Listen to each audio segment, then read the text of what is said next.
Hello, people of Patreon. This is the long-awaited part something of the AMA. Part 4, part 5. I'm not too sure. I'm doing it on my phone, just like how I started my YouTube channel. It seemed overwhelming to have to go set up the camera, throw on a lavalier, clear out a memory card, so I'm just keeping it simple. On the phone. Let's get rolling here. Last question I answered was who's my biggest inspiration. Now we're down to Kyle B. What does one need to know to have a successful YouTube channel?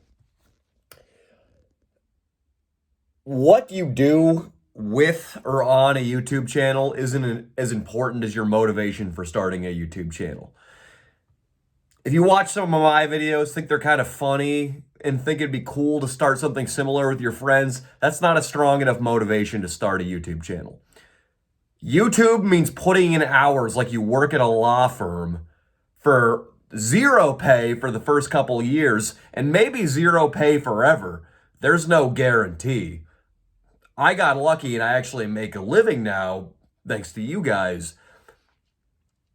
But I also put in, 5-6 years writing comedy before I ever uploaded my first YouTube video. So I had some skills too. And don't get me wrong, there's shitheads like Balin Levine, like Jake Paul, who just put up videos and somehow they blow up even though the kids don't have a speck of talent in their body. That could happen to you, but I wouldn't count on it. So my recipe for success in YouTube is if you have a passion, something that you've been doing for a long time for free, or that you think you would be willing to do for a long time for free. I don't care if it's hairstyling, clarinet, oil painting, sculpting, then that's a good reason to start a YouTube channel. Otherwise, don't bother. It's too much work for too little reward. Derek Humphrey. Let me put my phone down, or maybe moving it around will add some interest to the shot or make the shot more interesting. Sit versus stand to pee. Is sitting piss ever acceptable? Why, yes it is, Derek Humphrey. When I'm home at my parents' house, where I know the only ass sitting on the toilet in my old childhood bedroom is mine, it's totally acceptable. And I think I rarely even stand to piss. I don't want to expend the energy. My thighs get enough of a workout when I do my world-shaking squats with, I kid you not, listen to me, Derek Humphrey, 25-pound weights on either side of the bar. You think after doing a couple of those puppies, I can afford to stand over the bowl while I tinkle? No. My legs are shot. I need to take a load off, sit down. But unfortunately, here at our house, we'll go look at the state of the bathroom right now. I share it with 2 other roommates who go out drinking on Saturday nights and who bring home a despicable cast of characters, one of whom is named Fish God. And I tell you what, Fish God doesn't take too much care about where his urine lands. Look at this fucking thing. That's fucking nasty, dude. There's no way I'm plopping my unprotected ass onto that. I lay down paper. I make a makeshift toilet lid seat when I take a shit. So I'm certainly not taking pleasure sit-down pisses. I'll take a piss right now. Wait. Before I take a piss, I'm going to read the next question. Save some time here. When are you coming to Canada? When I renew my passport, dude. Thoughts on the halftime Super Bowl show? I fucking hated it. What answer do you expect me to give here, dude? Shakira and Jennifer Lopez. If you're one of my patrons and you take sincere pleasure in listening to either of those women, unsubscribe right now. You're not fit to be watching my channel. They fucking suck. What is it? Shakira's got that forever, forever song, and then J-Lo's got like Jenny from the Block. No, I hated it. Obviously, it goes without saying I'd have sex with both of them. They look hot, but you know if you get those broads naked in a hotel room and there's some bright lights burning, there's no way they don't have stretch marks and botchy skin and rolls of fat. I'm not buying this illusion that they still look great in their middle age. I'm not buying it at all. And It really pisses me off that that halftime show has 80 million views or something like that on YouTube. It's everything that's wrong with our culture. That people would watch that fucking halftime show. The Rolling Stones, that was the last good thing they had going on between the two quarters of football. Next question. All right, Donald Trump's peasant. Donald Trump's peasant's been raising quite a stink on here. I've thought about blocking him several times because he seems to be antagonizing you guys when you comment legitimate things. Let's see what he has to say. Oh, it's a legitimate question. Why do you hate bird scooters so much? You have expressed extreme pity on them in multiple videos, including Where's Your Ex-Girlfriend? An Amazing Transformation. You've expressed extreme pity on them. Is there a definition of pity that I'm not aware of? You mean expressed extreme dislike for them? Is pity a synonym of dislike? Let's see. A feeling of sorrow, cause for regret or disappointment. And then, is there a third definition? No, you're a little off there, Donald Trump's peasant. The reason I don't like him is because I grew up skateboarding, and then I had a phase when I was in my mid-20s where I took up skateboarding again and watched a lot of skateboarding on YouTube. And skate culture is pretty locals-only surfer style, meaning that skaters don't take kindly to razor scooters, rollerbladers, longboarders, and worst of fucking all, electric scooters and electric skateboards. I would never be caught dead never be caught dead riding one, mostly because all the yuppie scum I hate in San Francisco was always buzzing around on them. Would you bang Nancy Pelosi? I don't know anything about politics, so I'm going to type her in right now. And I'm going to tell all of you. I'm sure you're eagerly awaiting my verdict. Nancy Pelosi, let's see. Yes, yeah, I would. Oh, 79? She looks fairly good for 70 fucking 9. Yeah, I'd bang her. That is a story to tell. What's your opinion on the YouTuber boxing UFC world? Would you take on one of the YouTubers you were calling out? Dare they challenge? I don't really have a problem with it. I think if you watch those fights, you're kind of an asshole. But then again, if two YouTubers I hated were fighting, I'd probably watch it too. I wouldn't spend money on it, but I'd watch the highlight on YouTube. Would I take a fight? Maybe, dude. I haven't been training hardcore jiu-jitsu in quite some time. And when you're training for a fight, it's all consuming. Mentally, you're not thinking about your other work. Physically, you have to be in the gym training a lot. So it would be a lot of pressure and a lot of stress, but it would be a lot of good exposure for me too. So maybe I'd suck it up and fight somebody. Vincent, what do you have to say? He's got a long one, and it's got 4 likes, so this must be important. I always thought in your earliest videos I saw a 90-period day NA key tag on your keychain. That's not correct. Were you in recovery at some point? No, I wasn't in recovery. I am, so I live vicariously through you. I also subscribe to you on Patreon because you looked exactly like a really good friend of mine that passed away due to a heroin overdose. You act like him, look like him, and it's honestly really comforting to watch you throw up and make out with girls right after, like my old buddy Kevin. Your videos mean a lot to me. I've lost a lot of buddies to drugs, and sometimes I wish we could have just drank together. I've always wondered if you have any experience with AA or NA, what your thoughts on it are. I've stayed clean without meetings, and I'm now part owner of a company I manage. I know that was a lot of sappy horseshit, but I've been watching you since the Vegas videos, and I've gone through a lot while always watching your videos along the way, the darkest places of my life. You made me laugh, so thank you. Well, that was sweet, Vincent. No, I never went through recovery. I've currently been sober for almost 3 months. I haven't drank, smoked weed, and that's because, A, I wanted to make a lifestyle change and focus on my videos. Because toward the end of last year, and at various other points too, I got into the habit of when I was feeling stressed out or when I didn't have an idea for a video, I would fall back on drinking, get boozed up and walk around the town talking shit to people. And while I love those videos, the 40 hands videos, the day drinking Texas videos, they aren't artistically something I'm proud of, so I didn't want to keep falling back on those and using them as crutches. The other reason I've started to get sober was because I found myself looking forward to, on Sundays, my day off, the feeling of sitting back on the couch watching football and drinking 3 or 4 beers.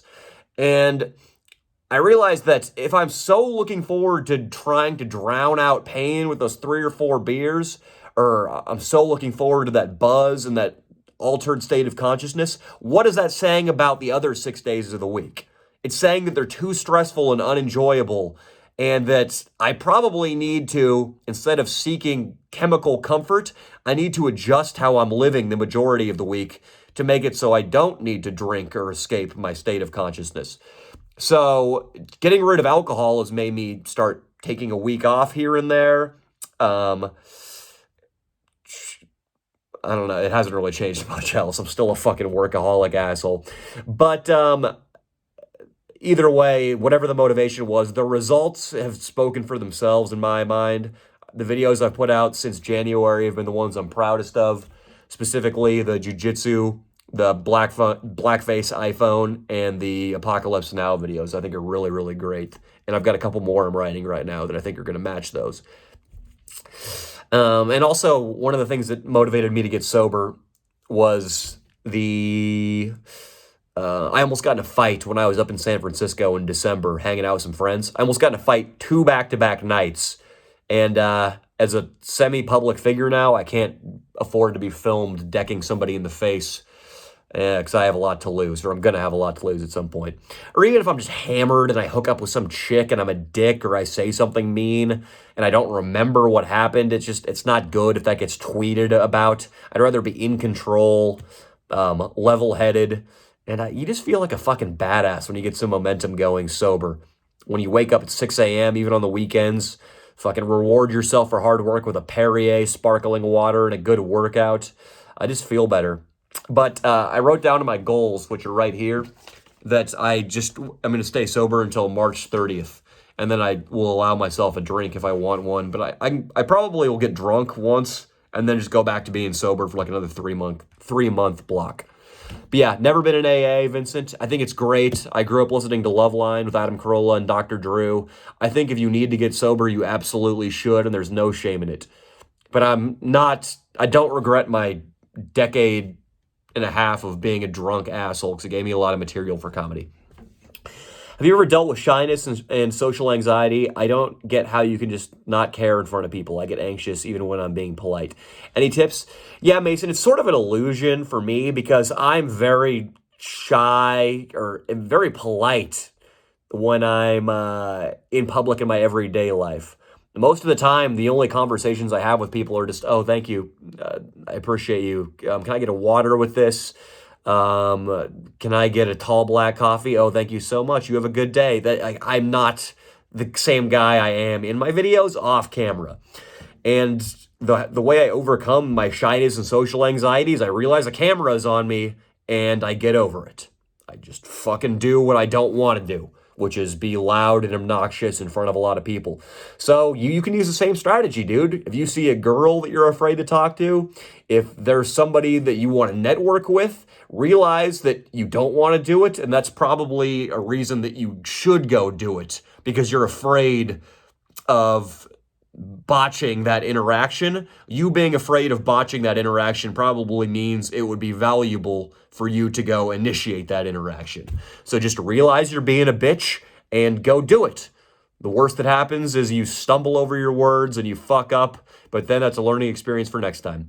Who are you voting for in 2020? I'm voting for Trump because we're going to make a video out of it. We're going to tailgate outside of a polling place and then go in and vote for Trump. I'm kind of a libertarian. Maybe, I'm a libertarian. I'm kind of in the middle, just a reasonable person, I would say. But the PC shit drives me crazy, so I've been leaning toward more conservative lately.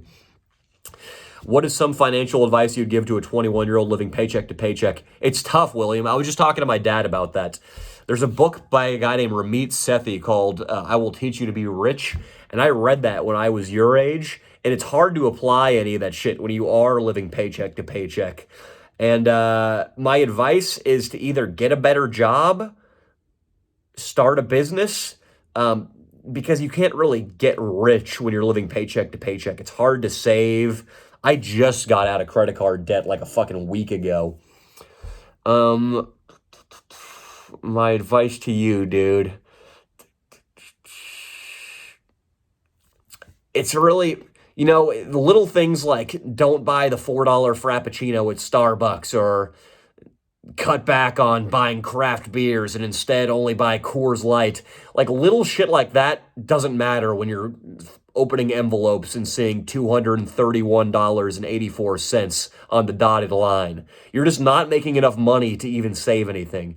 So I would say, William, you got to get a better job, or if you're trying to start a business or be an artist like I am, just keep working your shitty job and hustle your side business on the side. How about that? And it's just, your early 20s are not a good time financially for most people, dude. So just stick with it and work hard. Wake up early. What are your go-to pickup lines? Whew, it's been a while since I've just been out picking out chicks randomly. One I used to do, which I learned from Tyler Durden from RSD, Real Social Dynamics, which is like a kind of a scammy pickup company, but he was funny. Tyler Durden. A move he would do that I had good success with when I was in my mid-20s is I would walk up to a girl at a party in Vegas or in a bar, I'd grab her hand, twirl her around, then pull her in behind me and place her hand over my male breasts. And I would say, hey, when we get married, these are going to be all yours. And that was a Tyler Durden move. And I got actually really good results doing that. Do you stand up or stay down to wipe after a shit? I rock onto my left cheek. I don't fully get up. Who's the biggest pussy on YouTube? We kind of laid into H3 on the PKA podcast last night. I just think he's a shitty podcaster. I don't know if he's a pussy. I'm jealous of all of his money and his success, so I don't disrespect the guy, but I don't think he's a good podcaster. Biggest pussy? Oh, that was Epic. That was Epic's the biggest pussy on YouTube, referenced in the blackface video. Both William Thomas and Dane Garcia getting in double questions. What is the most offensive joke you have ever made?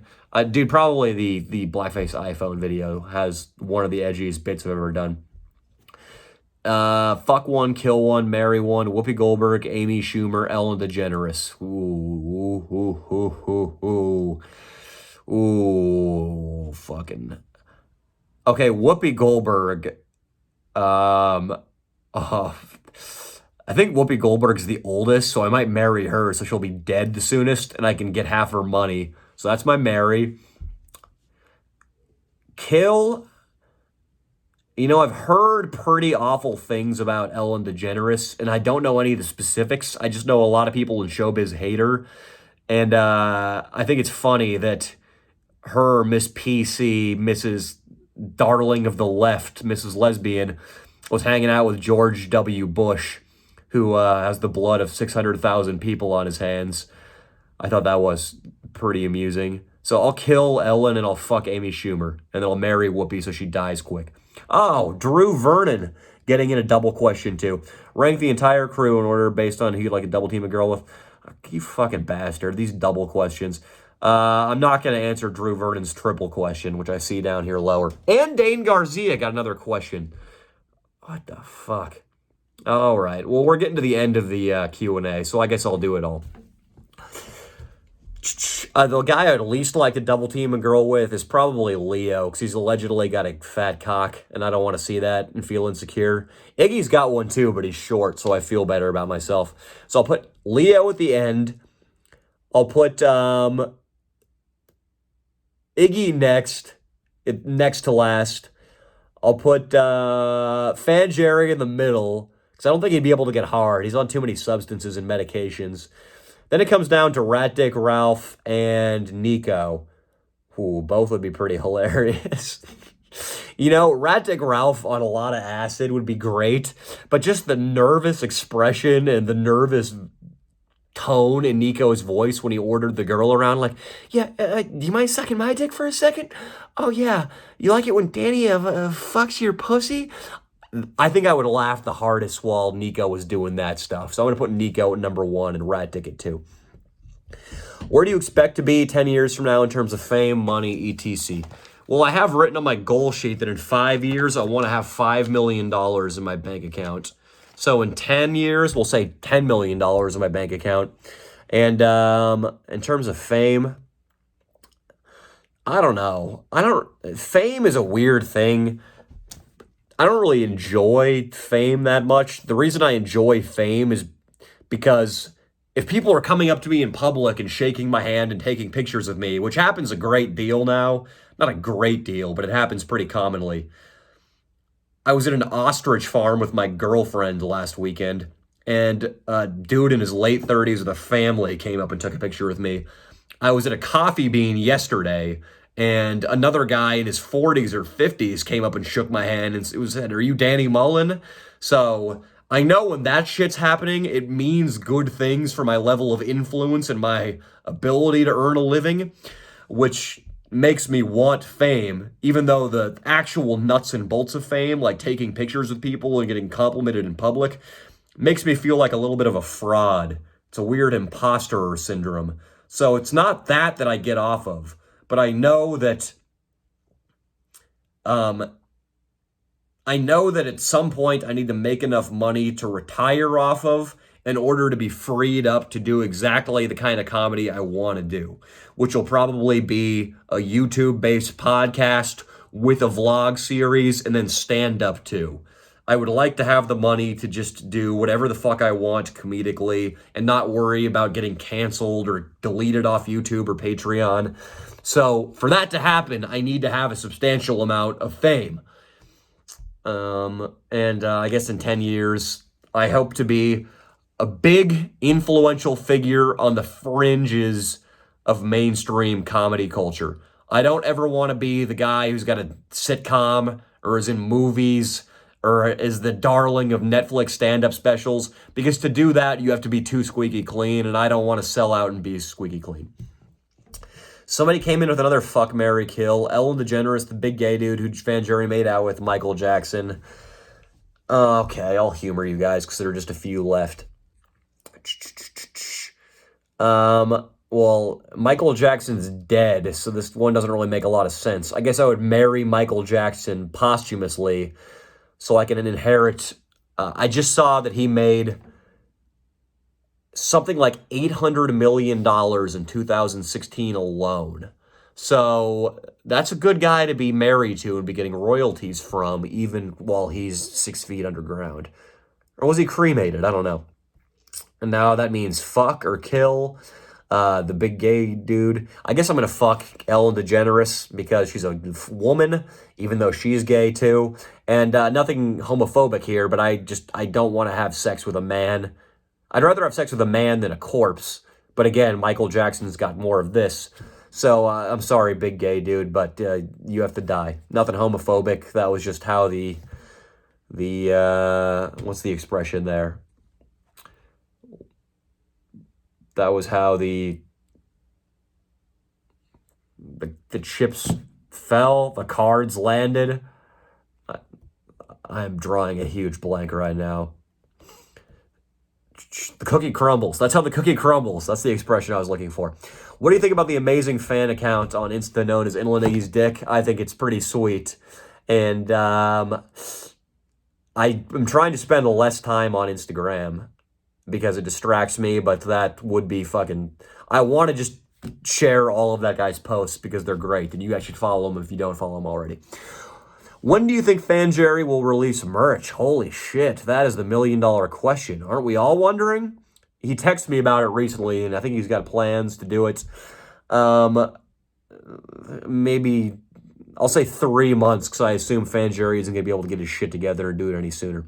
Would you ever do a video breaking down Leo's footage from The Bachelor?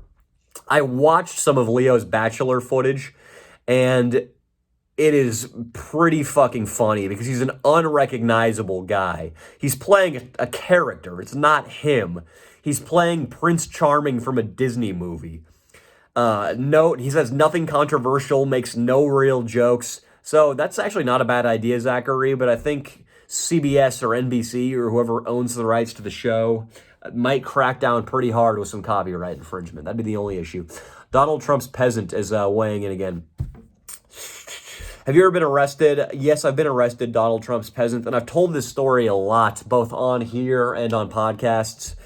It was in Davis, California, up in on the outskirts of Sacramento, right when I graduated college. It was when I was writing books, and I had just finished a story called Territorial Pissings, which was about peeing on my friend's back in order to see titties at the lake. Maybe I should share those stories. They're pretty poorly written little short stories, but maybe it'd be worth sharing. I don't know. But to celebrate, I went and picked up a bottle of Johnny Walker Red. This was a year or less. It was less than a year after I'd graduated college. And I'm not sure how many of you went to college or who have already graduated college, but there's a period afterwards of nostalgia where you realize real life sucks and all you have in front of you now is real life up until you hit the grave. And nothing in front of you seems like it's going to ever be as appealing or as exciting as college was, where you'd wake up before a football game at 7 a.m. to a margarita and 3 shots of fucking tequila that you were going to take with a sorority. And then fast forward 45 minutes, you're getting blown in your room. And then the treasurer of the fraternity brings in donuts, and you're eating donuts, and you sober up a little bit. But then the donut upsets your stomach, and you have to go vomit off the balcony of the frat house. Then you make out with another girl, and you sit next to her on the bus to the football tailgate. Then you fuck her on top of a random Winnebago on the outskirts of the parking lot next to the Rose Bowl.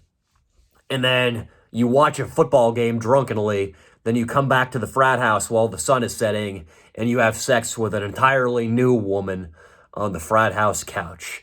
When shit like that is going on in your life, and you realize it's never going to happen again, everything else seems a little bit anticlimactic or climactic. I always forget how to say that word. I forget if there's a C or not.